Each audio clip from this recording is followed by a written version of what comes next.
Yebo ma unjani? Ngiyaphila njani? Ngiyaphila nami. Ngilalela.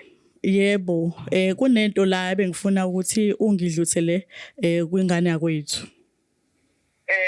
Yebo ma sengikhathele ukuthi ihlala isikhathi eside kangaka ingayazi ukuthi ubaba wayo ulaphi ekubeni yazi ukuthi ubaba usashona, mina ngibe ngazi ukuthi ubaba uyaphila. Baba nisekashona nje indaba. Ayikho leyo nto uyazi nje nawe ma ukuthi lento esho njengamanje into engekho owami ubaba uyaphila kwakangokuba njalo makuphela inyanga usifakela imali yokuthi siyiphilise siphinde futhi ngithengele ingane impahla zokugqoka. Indaba phakathi mina ngoba impini uma wena. Ingoba uyazi Uyazofanela wena. ingoba uyazi ukuthi wena uphuma silwe ayikho into vele akasayifuna nje nokuthi ihlangane nawe ayikho into akasayifuna nje eduze kwakho into emhlanganisa nawe nje kahle kahle akasayifuni ingakho mina ngixhumana naye. Lalela ngifuna ukuyizwa indaba yaleyo nja leyo. Idala isifebe la ikhona eGoli. Ngifuna ukuyizwa indaba yakhe. Kanti kuzosiza ke ma ukuthi ke ugcine wehlise umoya ke ngoba phela kuyadinga ukuthi ingane igcine yazile ukuthi ubaba akashonanga ubaba uyaphila. Angifuni into engihlanganisa naloyo. Basangane yami nje ngifuna ukuthi yazi ukuthi ukhona loyo.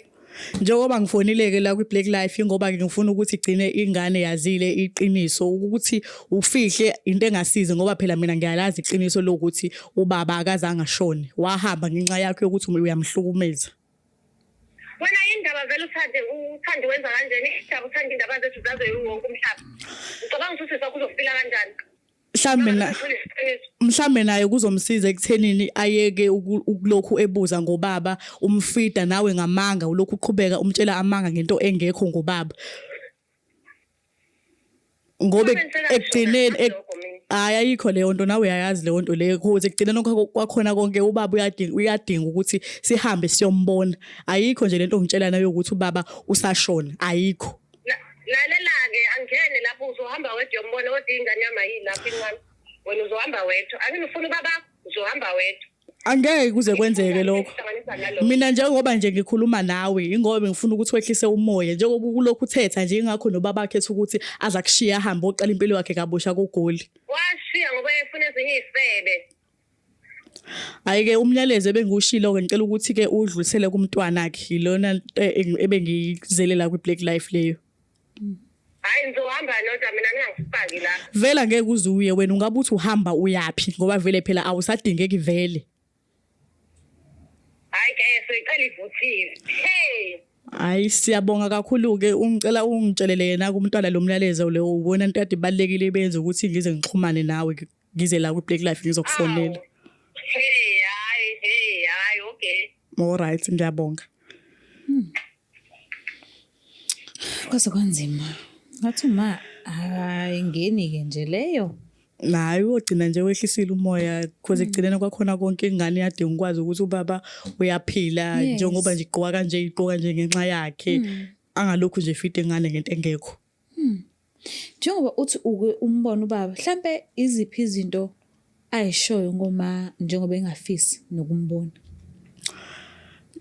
Into yenza ukuthi phela ubaba engafuni ukubona uma izona zonke izinto because ngisho ngathiwa uyahlangana naye samoya akakaxoli enhlizweni yakhe futhi angiboni ukuthi usayophinde axole ngoba ngisho ngathi uyambona kubuya yonke into ayenza kuyena engekho right. Usanda isithombe nje esibi ngaye kwangokuba kwathina masikhuluma ngoma ayi akafuni nakizwe vele ethi nje ungayiqali into enomama wakho phakathi. Akanje nangalapha akafuni ngisho kuyi-attend indaba enayo phakathi. Mosuka la usazophindela ugoduka ekhaya and usazomfica usisi omncane usazomfica noma. So mawubhekile uzosufika nje akunqake uma noma uzozibhekela le nje ayiphilela impilo yakhe. Hawu ngizothi ngifika nje uzobe nginqaka nje ngamagama ngothi nje ukungena kwami nje eminyango nje amagama inhlamba yonke nje into ongayicabanga ngoba vele kwamanje nje usethi ukuthele nje ugana unwabo. Ukuthi uxhumana kanjani ukuthi mina ngiyaxhumana nobaba kodwa yena akazi yonke nje leyo nto kuyena nje yintsha. Yo kwaze kwanzima.